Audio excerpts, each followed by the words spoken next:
The darkness of night, when everything seems quieter, calmer, until something disturbs the silence. It could be the creak of a floorboard, the rustle of leaves against the window, or perhaps the sound of someone or something knocking at your door. You're about to hear the tales of 3 people who encountered this very horror, each one more terrifying than the last. These stories aren't just fiction, they're warnings. Because sometimes, when something knocks in the night, it might be best to leave it unanswered. But they couldn't resist, and that's when they entered the realm of Mr. Scary Guy. Prepare yourself for a journey beyond the ordinary, into the shadows of your deepest fears. Welcome to the world of Mr. Scary Guy.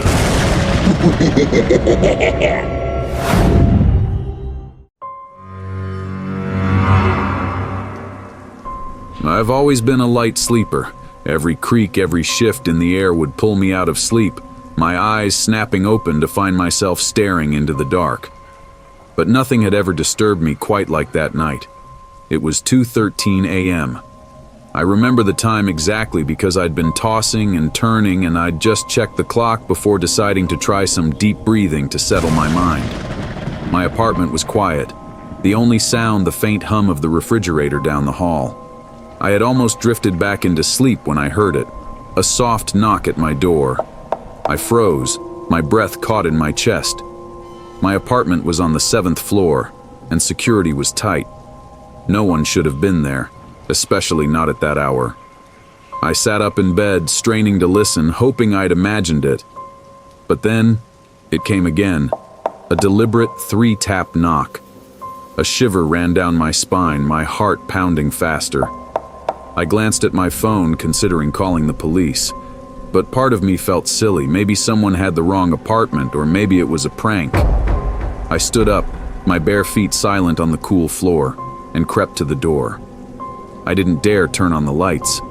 I didn't want whoever was on the other side to know I was awake.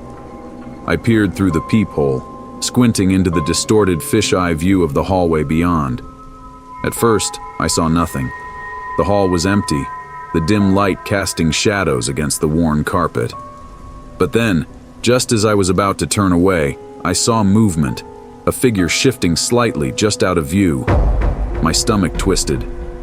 "Who's there?" I called out, my voice a hoarse whisper. There was no response, only silence. I held my breath, waiting for a sign, anything to tell me what was going on. I didn't hear footsteps, didn't see a shadow move, but I could feel it. A heavy presence lurking just beyond the door.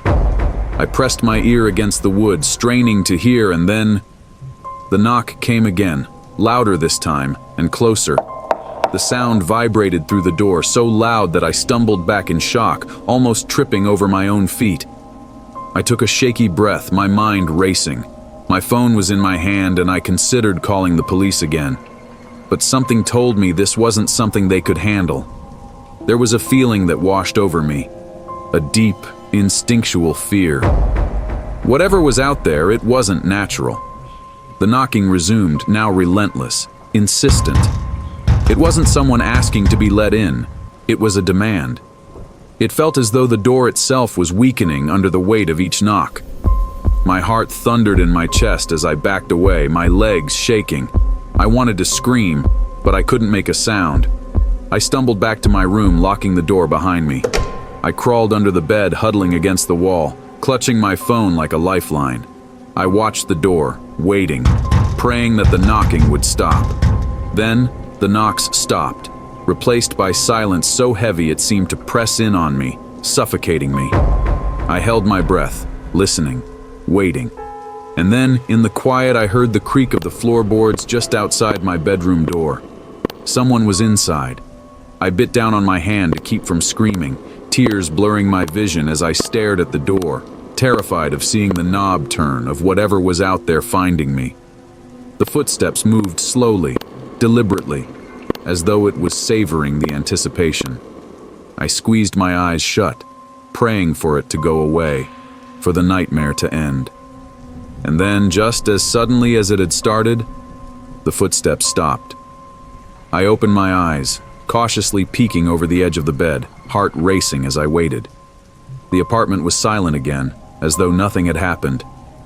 The hallway light leaked under the door, casting a sliver of illumination into my room.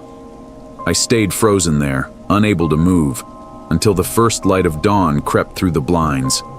When I finally found the courage to check the hallway, the door was ajar, as if it had never been locked. There was no sign of anyone, no hint of the terror that had gripped me hours before. But the dread stayed with me, a haunting reminder that sometimes, when something knocks in the night, it's best to pretend you didn't hear it.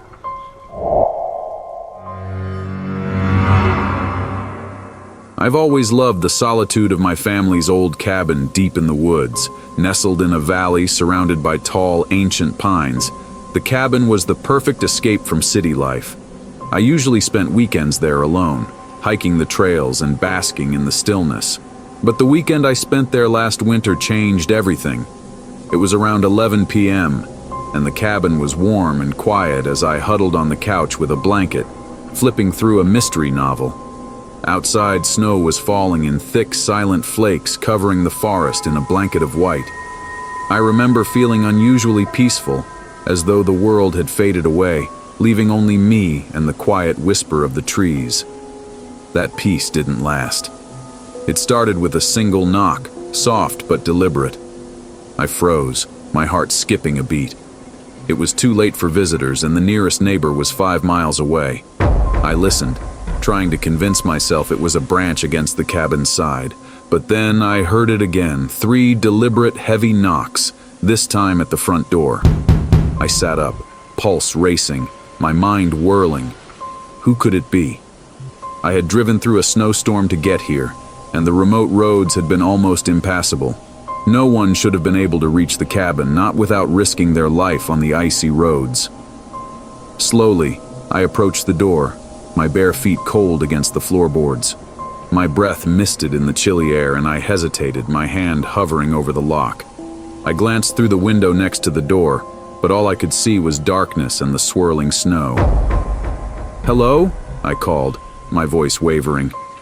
There was no response, just the relentless silence of the snow, thick and oppressive. I stepped back, my instincts screaming at me to stay away from the door. But the knocking came again, louder and more insistent, rattling the door on its hinges. It was as if someone or something wanted me to open it, to invite them in. I retreated to the living room, my mind racing with possibilities.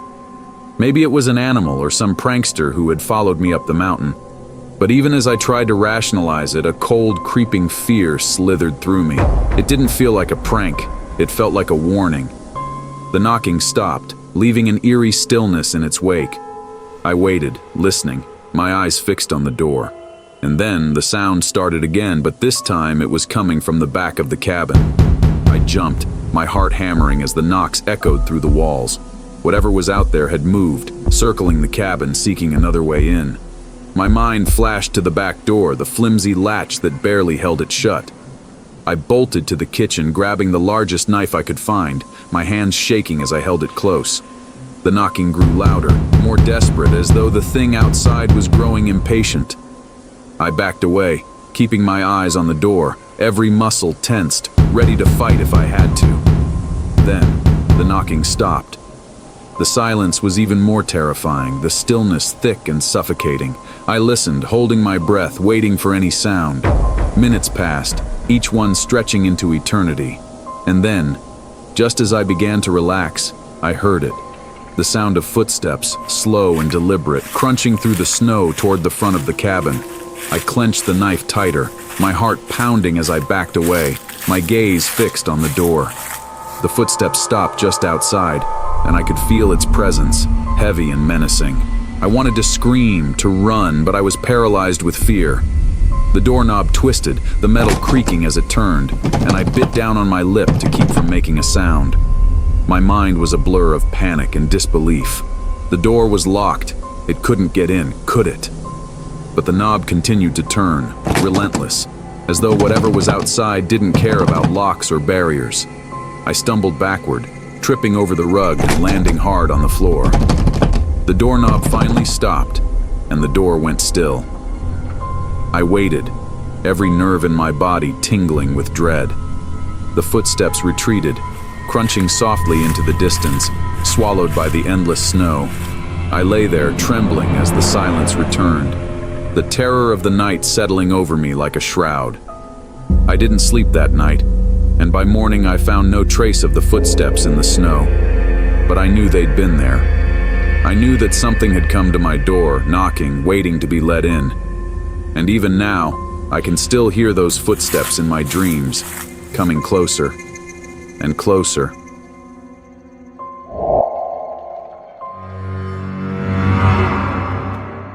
I've always been a night owl, staying up late to work or watch movies in the quiet hours when the world felt calm. So, when I heard the knock at 3 a.m., I thought it was my imagination. After all, no one should have been at my door at that hour. But then it came again, louder this time, 3 sharp knocks that echoed through the apartment. I sat up, my heart pounding. My building was old, and the front door was locked at night. No one could have come in without a key. I thought about calling the building manager, but as I reached for my phone, a strange feeling washed over me, a deep, chilling dread. I crept to the door, my bare feet silent against the floor. The knock came again, insistent, and I felt a cold sweat trickle down my spine. I pressed my eye to the peephole, holding my breath as I looked outside. At first I didn't see anything. The hallway was empty, dimly lit by the flickering fluorescent light. But then, something moved. A shadowy figure shifting just outside my line of sight. "Who's there?" I called out, my voice barely a whisper. There was no answer, just the silence pressing down on me, thick and stifling. I backed away, the fear clawing at my chest. I tried to tell myself it was just a prank, some drunk neighbor playing a joke. But as I stood there, the knocking started again, louder, more urgent. It felt like a warning, like something was demanding to be let in. I backed away, retreating to the bedroom, locking the door behind me. I climbed into bed, pulling the blankets over my head, my heart racing as I listened to the relentless knocking. Hours passed, each minute stretching into an eternity. And then, just as the first light of dawn crept through the window, the knocking stopped. I sat up, heart racing, my body trembling with relief. But as I let out a shaky breath, I heard a voice whisper from the other side of the door, faint but clear, chilling me to my core. "Why didn't you let me in?" I don't know how I managed to get through that day. I couldn't shake the memory of that voice, that relentless knocking. And even now, months later, I still hear it sometimes in the dead of night. A soft knock at my door, a whisper that sends chills through my body, asking the same question. "Why didn't you let me in?" "Why didn't you let me in?" And so these 3 souls heard the knocks, each one a message from the unknown. They thought it was just their minds playing tricks, or maybe a prank. But they were wrong. They had entered the realm of Mr. Scary Guy, where once you open the door to the unknown, you may never truly shut it again. This is Mr. Scary Guy saying, "Good night, sleep tight, if you dare." Thanks for watching till the end. If you enjoyed the video, make sure to subscribe by clicking the icon above. We've also got a playlist full of scary stories on your left side, and a suggested video you'll love on the right. Choose one and keep the scares going.